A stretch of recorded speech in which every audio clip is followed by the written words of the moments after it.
একটা বিমান একটা দুর্ঘটনা মুহূর্তে মাইলস্টোন কলেজ রূপ নিল এক বিভীষিকায়। যেখানে একটু আগেও ছিল ক্লাসের কোলাহল, সেখানেই তৈরি হল শত শত আর্তচিৎকার। বাংলাদেশ বিমান বাহিনীর F7 মডেলের বিমানটি দুপুর 1:06 উড্ডয়ন করে। 12 মিনিট পর ঠিক 1:18 বিমানটি বিধ্বস্ত হয়। বিমান চালাচ্ছিলেন ফ্লাইট লেফটেন্যান্ট তৌকির। এটি তার সোলো ফ্লাইট ট্রেনিং এর অংশ ছিল। এই ধাপে এসে একজন প্রশিক্ষণরত বৈমানিক প্রথমবারের মতো একা কোনো প্রশিক্ষক ছাড়াই নিজে একটি বিমান ওড়ায়। ফ্লাইটের দৈর্ঘ্য ছিল সাধারণত 20 থেকে 30 মিনিটের, কিন্তু কে জানতো মাত্র 12 মিনিটেই সবকিছু শেষ হয়ে যাবে। তাছাড়া এই ট্রেনিং এর আগে পাইলটের মনোবল, দক্ষতা, জরুরি অবস্থা সামলানোর কৌশল সহ নানান বিষয় বারবার পরীক্ষা করে দেখা হয়। সবকিছু ঠিক থাকলে তখন তাকে একাই একটি বিমান নিয়ে ওড়ার সুযোগ দেওয়া হয়। তৌকির সবকিছুর যোগ্য ছিল। তিনি বিমান নিয়ে কুর্মিটোলা পুরান এয়ারফোর্স বেস থেকে টেক অফ করেন।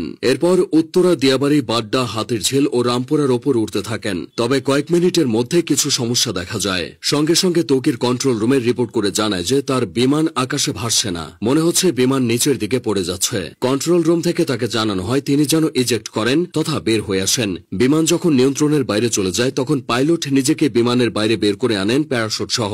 এটি ইজেক্ট, কিন্তু কোনো এক অজানা কারণে তা সম্ভব হয়নি। এদিকে কন্ট্রোল রুমের সাথে পাইলটের যোগাযোগ বিচ্ছিন্ন হয়ে যায়। তার ঠিক 1 থেকে 1.5 মিনিটের মধ্যেই বিমানটি নিয়ন্ত্রণ হারিয়ে উত্তরা মাইলস্টোন স্কুলে বিধ্বস্ত হয়। মূলত স্কুলের আবাসিক ভবনে বিমানটি আছড়ে পড়ে। ভবনটির নাম হায়দার হল। হলের পুরো অংশ ধসে গেছে। বিমানের বড় অংশটা ক্যাম্পাসের মাঝের ফাঁকা অংশে পড়েছিল। বিমানটি একটু পরে আছড়ে পড়লে হয়তো হতাহতের পরিমাণটা কিছুটা কমত, কারণ ক্লাস শেষের ঠিক পরের সময় বিমানটি আছড়ে পড়েছে। বহু ছেলে মেয়ে ক্লাস শেষে বের হয়ে চলে যেত। যে ভবনে বিমান বাহিনীর প্রশিক্ষণ বিমানটি বিধ্বস্ত হয়েছে সেটি দোতলা ছিল। ক্যান্টিনের পাশেই ওই ভবনটি। ওই ভবনে 2টি তলা মিলিয়ে মোট 16টি ক্লাসরুম আছে আর 4টি শিক্ষকদের রুম। প্রাথমিকের 1ম থেকে 5ম শ্রেণীর ক্লাস হতো এই ভবনে। 3য় ও 4র্থ শ্রেণীর শ্রেণীকক্ষের সামনেই বিমানটি বিধ্বস্ত হয়েছে। তখন ক্লাস চলছিল। কিছুক্ষণের মধ্যেই ক্লাস শেষ হতো। ঠিক সেই সময় কলেজের প্রজেক্ট 7 নম্বর ভবনে বিমানটি ধাক্কা লেগে জ্বালানি লিকেজ হয়। পরে প্রজেক্ট 2 ভবনের সামনে আছড়ে পড়ে। বেলা 1টার দিকে স্কুল ছুটি হয়ে যায়। তবে তখনও কিছু শিক্ষার্থী সেখানে অবস্থান করছিল।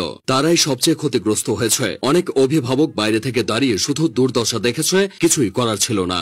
দুর্ঘটনা যা ঘটার তা ঘটে গেলেও কিছু প্রশ্ন থেকে গেছে। স্কুল কলেজ এরিয়ায় বাস ট্রাকের হর্ন আস্তে করার কথা বলা হয়। সেখানে স্কুল এরিয়ায় প্রশিক্ষণ বিমান ওড়ানো নিয়ে বেশ সমালোচনা হচ্ছে। উন্নত দেশগুলোতে বিমান বাহিনীর প্রশিক্ষণ বিমানগুলো জনমানবহীন এলাকায় এনে ওড়ানো হয়, এই যেমন ফাঁকা মাঠ, নদীর পার বা বিধ্বস্ত কোনো জায়গায়। কারণ একটাই, কোনো অনাকাঙ্ক্ষিত ঘটনা ঘটলে যেন ক্ষয়ক্ষতি এড়ানো যায়। এদিকে ঢাকার মতো জনবহুল শহরে বিমান বিধ্বস্তের এই ঘটনা ক্ষয়ক্ষতির পরিমাণ বাড়িয়ে দিয়েছে। তাছাড়া যে বিমানটি নিয়ে তৌকির বের হয়েছিল সেটি বহু বছরের পুরানো বিমান বলে অনেকে দাবি করছে। এই বিমান এতটাই ঝুঁকিপূর্ণ যে দুনিয়া জুড়ে এটি উড়ন্ত কফিন নামে পরিচিত।